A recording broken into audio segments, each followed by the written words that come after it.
आज की क्लास में हम जो बचे हुए क्वेश्चंस हैं बोर्ड के पॉइंट ऑफ व्यू से बहुत ही इंपॉर्टेंट क्वेश्चंस हैं, उन सारे प्रश्नों को एक एक करके हल करेंगे। सबसे पहले सवाल ये रहा बोर्ड पर, द्विघात समीकरण 4x घाते 2 प्लस 3x प्लस 5 बराबर 0 के मूल ज्ञात कीजिए। बच्चों, मूल होता है x का मान। द्विघात समीकरण का व्यापक सूत्र जो होता है वो होता है ax घाते 2 plus bx plus c बराबर 0। यही किसी भी द्विघात समीकरण का व्यापक सूत्र होता है या कह लीजिए रूप होता है। यहाँ पर x एक चर राशि होती है, a b c एक अचर राशि होती है। चर राशि अक्षरों को कहते हैं। a b c की जहाँ जो भी आएगा वो संख्याएं आएंगी, वो अचर राशि होंगी। तो यहाँ पर देख सकते हैं, तुलना करेंगे अगर हम, यहाँ x की घाते 2 है, यहाँ पर भी x की घाते 2 है, यहाँ a है, यहाँ a की जगह 4 है, यहाँ x है, यहाँ x की जगह x है, यहाँ b है, यहाँ b की जगह 3 है, यहाँ c है और यहाँ c की जगह 5 है। तो इस तरीके से देखिए आप a b c की जगह एक अचर राशि आई हुई है। आइए हम प्रश्न को हल करते हैं। सबसे पहले हम प्रश्न को उतारेंगे। अगर इसका गुणनखंड होगा तो गुणनखंड हम कर देंगे, नहीं होगा तो हम सूत्र लगाएंगे। तो चलिए देखते हैं गुणनखंड होता है या नहीं। 5 का 4 में गुणा करेंगे 20 आएगा। 20 का हम अभाज्य गुणनखंड करेंगे, 2 से विभाजित होगा 10, 2 से विभाजित होगा 5। तो यहाँ पर आप देखिए, अगर हम 5 का 2 में गुणा करेंगे 10 आएगा। 10 में से अगर हम 2 घटाएंगे 8 आ जाएगा। लाना कितना है हमें? 3। गुणनखंड विधि द्वारा ऐसे ही गुणनखंड किया जाता है। जो संख्या यहाँ पर रहती है, जो संख्या यहाँ पर रहती है, इन संख्याओं का गुणा करके उसका अभाज्य गुणनखंड करते हैं और फिर यहाँ पर जो संख्याएं आती हैं उनका इस्तेमाल करके हमें बीच वाली संख्या के बराबर लाना होता है। तो अगर हम 5 का 2 में गुणा करेंगे 10 आएगा, 10 में से 2 घटाएंगे 8 आएगा। 2 का 2 में गुणा करेंगे 4 आएगा। 4 को अगर 5 में जोड़ेंगे हम 9 आ जाएगा, 3 नहीं आएगा। इन तीनों संख्याओं का ही यूज करके हमें 3 लाना है और हम देख रहे हैं हर एक तरीकों से 3 नहीं आ रहा है। अगर ऐसा हो जाए बच्चों कि बीच वाली संख्या नहीं आ रही हो तो हमारे पास बस एक ही रास्ता बचता है कि हम एक विधि लगा दें, जिस विधि का नाम है श्रीधराचार्य विधि। उस विधि का इस्तेमाल करके हम इस प्रश्न को हल करेंगे। तो आइए देखते हैं श्रीधराचार्य विधि क्या होती है। श्रीधराचार्य विधि, ये विधि होती है x बराबर माइनस b प्लस माइनस करड़ी के अंदर b स्क्वायर माइनस 4ac बटा 2a। यही सूत्र होता है श्रीधराचार्य विधि का। ये सूत्र हम तब यूज करते हैं जब प्रश्न में या तो बोला हुआ हो कि सूत्र का प्रयोग करके मूल ज्ञात कीजिए। अगर प्रश्न में ये शब्द आएगा कि सूत्र का प्रयोग करके मूल ज्ञात कीजिए, तब हम ये सूत्र लगाएंगे। और कब लगाते हैं? अगर यहाँ पर गुणनखंड नहीं हो रहा, जैसे कि अभी हमने देखा किया नहीं हुआ। अगर नहीं हुआ फिर भी हम सूत्र लगा के मूल ज्ञात करेंगे। तो सूत्र कैसे लगता है? सबसे पहले ये जो प्रश्न दिया हुआ है 4x घाते 2 प्लस 3x प्लस 5 बराबर 0 को उतारेंगे। हम व्यापक द्विघात समीकरण से इसकी तुलना कराएंगे। x घाते 2 plus bx plus c बराबर 0 से तुलना कराने पर जब हम तुलना कराएंगे तो यहाँ पर आप देखिए, यहाँ x घाते 2 है, यहाँ x घाते 2 है, यहाँ a है, यहाँ a की जगह 4 है, तो a का मान आ जाएगा 4। यहाँ x है, यहाँ x है, यहाँ b है, यहाँ b की जगह 3 है, तो b का मान आ जाएगा 3। c है, c की जगह 5 है। इस तरीके से हमको a b c का मान मिल गया। अब हम इन्हीं मानों को इस सूत्र में रख देंगे। x बराबर minus b plus minus root के अंदर b स्क्वायर माइनस 4ac बटा 2a। करना कुछ नहीं है, सिर्फ मान रखना है। b का मान 4 आया है, 4 लिखेंगे, plus minus b square, b का मान 4 रखेंगे, b के ऊपर स्क्वायर है तो 4 के ऊपर भी स्क्वायर आ जाएगा, माइनस 4 और a के बीच में गुणा है तो गुणा लगा के a का मान रखेंगे। a का मान, सॉरी बच्चों यहाँ पर गलती हो गई है, b का मान 3 है तो b की जगह हम लिखेंगे 3। यहाँ पर b की जगह भी कितना लिखेंगे? 3 लिखेंगे, स्क्वायर लगा देंगे। a का मान लिखेंगे 4 और c का मान लिखेंगे 5, फिर बटा लगाएंगे। 2 और a के बीच में गुणा है, गुणा लगाएंगे, a का मान लिखेंगे 4। अब इसके आगे करेंगे, यहां पर हम नहीं, जगह कम होने की वजह से यहां सॉल्व करते हैं। x बराबर -3 को उतारेंगे, प्लस माइनस 3 का 2 बार गुणा करेंगे तो आ जाएगा 9, 4 का 4 में गुणा करेंगे 16, 16 का 5 में करेंगे 80, 2 का 4 में करेंगे 8, -3 प्लस माइनस 80 में से 9 घटाएंगे तो बचेगा 71। घटाने पर जो संख्या बड़ी होती है चिन्ह उसका उतरता है, 80 बड़ा है इसलिए माइनस आ जाएगा।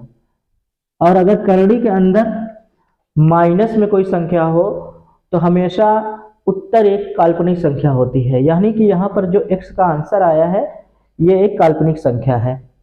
यहीं पर आपका सवाल रुक जाएगा और यही हो जाएगा x का मान। तो यहाँ पर देखिए x के 2 मूल निकलेंगे, एक प्लस में आएगा और एक माइनस में। तो फाइनली यही आंसर हो जाएगा।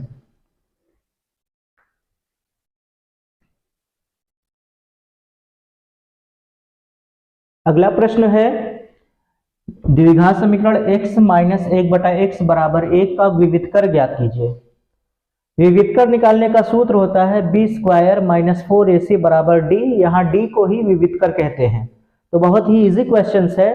यहाँ पर मैंने बच्चों कुछ सूत्र लिख रखे हैं। इन सूत्रों का इस क्वेश्चन में तो यूज नहीं होने वाला है। हमने इसलिए लिखा है कि अभी आगे भी हम कुछ क्वेश्चंस बताएंगे जिनमें इन सूत्र का हम यूज करेंगे। ये तीनों सूत्र हम वहां पर लगाएंगे। इस प्रश्न में हमें नहीं लगाना है, हमें इस प्रश्न में सिर्फ ये वाला सूत्र लगाना है, बी स्क्वायर माइनस 4ac बराबर डी। यहाँ डी को ही विविधकर कहते हैं। तो सबसे पहले ये जो दिया है इसको हम उतारेंगे और इसको हम एक द्विघात समीकरण के रूप में बदल लेंगे। बदलेंगे कैसे द्विघात समीकरण के रूप में? यहाँ x का बटा 1 करेंगे, x और 1 का एलसीएम निकालेंगे, x ही आएगा। x में 1 से भाग देंगे तो x आएगा, x का x में फिर गुणा कर लेंगे, x की घाते 2। फिर इस x में इस x से भाग देंगे तो 1 आएगा। भाग ऐसे देते हैं जैसे ये x है, इसके बटे में x लिखेंगे, कट कर 1 आ जाएगा। इस 1 का गुणा 1 में करेंगे 1। अब इसके बाद इसका बटा 1 करेंगे, 1 करके क्रॉस मल्टीप्लाई यानी तिरछा गुणा करेंगे। 1 का गुणा x घाते 2 में होगा x की घाते 2, 1 का गुणा 1 में होगा 1, x का गुणा 1 में होगा x की घाते 2 उतारेंगे, ये प्लस x है, दाईं ओर है बाईं ओर लाएंगे, प्लस इधर आएगा तो माइनस बन जाएगा, -1 को उतारेंगे। अब ये देखिए हमें द्विघात समीकरण का रूप मिल गया है।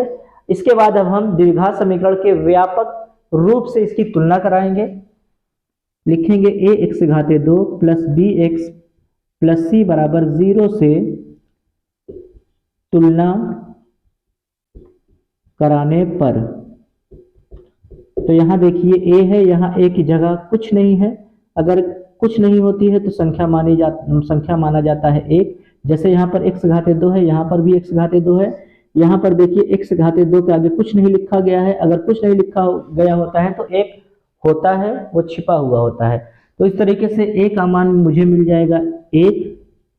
यहाँ x है, यहाँ भी x है, यहाँ b है, यहाँ b की जगह कुछ नहीं है तो b का मान 1 होगा और प्लस का माइनस में गुणा होके माइनस आ जाएगा। इस तरह से b का मान मिलेगा -1। यहाँ c है और यहाँ c की जगह 1 है, प्लस का माइनस में गुणा होके माइनस आएगा तो c का मान आ गया -1। अब हम इन्हीं मानों को a b c के मानों को विविधकर का सूत्र होता है b स्क्वायर माइनस 4ac बराबर d, इसी सूत्र में रख देंगे। उतारेंगे हम b स्क्वायर माइनस 4ac बराबर d। b का मान हम लिखेंगे -1, ब्रैकेट लगाएंगे, स्क्वायर है b के ऊपर तो यहाँ भी स्क्वायर आ जाएगा। 4 और 1 के बीच में गुणा है, गुणा लगाएंगे, a का मान 1 और c का मान -1। -1 का 2 बार जब गुणा करते हैं तो बन जाएगा +1, माइनस का माइनस में गुणा करेंगे प्लस, 4 का 1 में गुणा करेंगे 4 ही आएगा।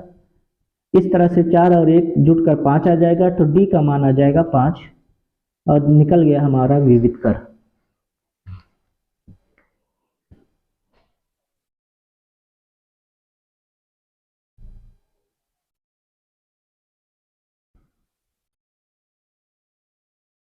नेक्स्ट क्वेश्चन है, बहुत ही इजी क्वेश्चन है।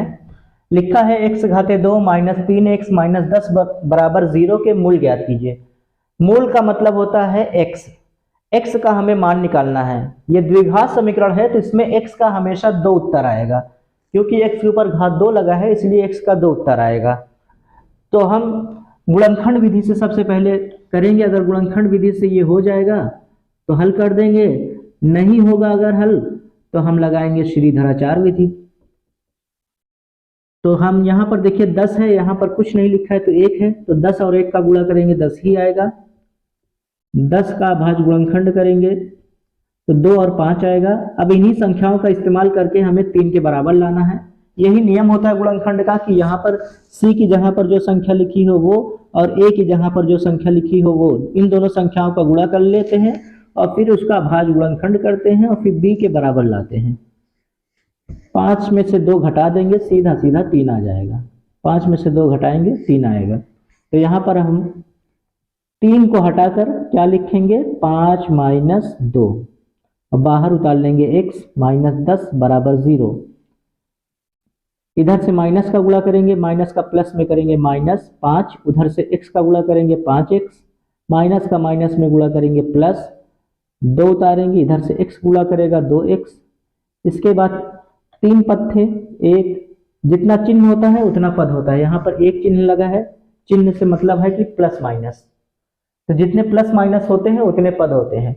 यहाँ पर एक प्लस है, एक माइनस है, एक माइनस है, कुल 3 हुआ तो 3 पद था। यहाँ पर देखिए एक प्लस एक माइनस, एक प्लस एक माइनस, 4 हो गया तो 4 पद में हो गया। तो 2-2 पदों का हम जोड़ा बना लेंगे।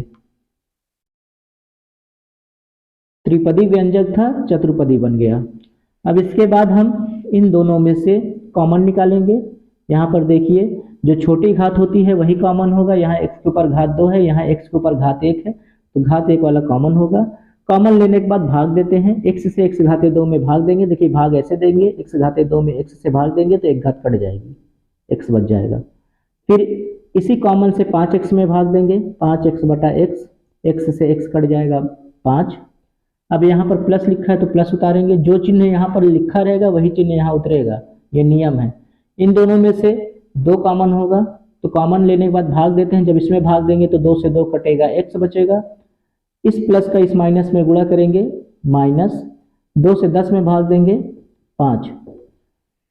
पहले कोष्ठक में आ गया x माइनस 5, तो दूसरे कोष्ठक में भी x माइनस 5 का आना अनिवार्य था, अगर नहीं आता तो गलत होता। अब इसके बाद हम x माइनस 5 दोनों में से कॉमन निकाल लेंगे।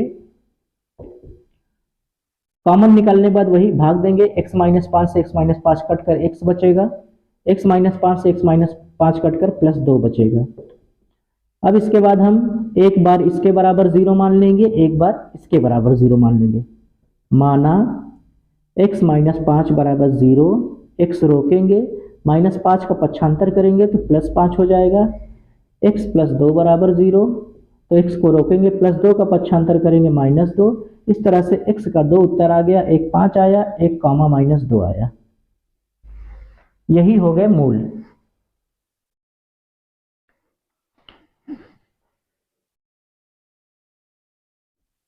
स्टूडेंट्स आज का ये लास्ट क्वेश्चन है।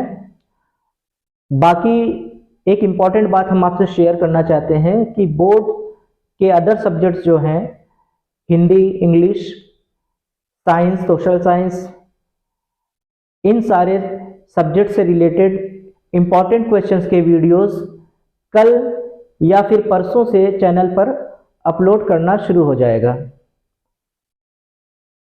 अब हम लास्ट क्वेश्चन को देखते हैं कि द्विघात समीकरण 2x घाते 2 minus 5x plus k बराबर 0 के मूल बराबर हैं। यहाँ पर मूल छूट गया था, के मूल बराबर हैं तो k का मान ज्ञात कीजिए। इस सवाल में हमें मूलों की प्रकृति नहीं ज्ञात करनी है, मूलों की प्रकृति पहले से ही क्वेश्चन में बताया गया है। यहाँ पर देखिए लिखा है के मूल बराबर हैं, यानी कि क्वेश्चन में ऑलरेडी मेंशन कर दिया गया है कि मूल बराबर है। हमें मूल निकालना नहीं है, हमें निकालना क्या है, के का मान। और अभी हमने यहाँ पर नियम लिख रखा था कि मूल कब बराबर होते हैं। पहला नियम था उसमें कि अगर d का मान 0 से बड़ा है तो मूल वास्तविक होता है, भिन्न भिन्न होता है, अलग अलग होता है, यानी कि असमान। दूसरा नियम ये मेंशन किया गया था कि अगर d का मान 0 आ जाए तो मूल वास्तविक तो होता ही है, साथ ही साथ समान या बराबर हो जाता है। तो अब हम इसमें वही लगाएंगे, दूसरा वाला। मूल कब बराबर होता है? जब d का मान कितना होता है? 0।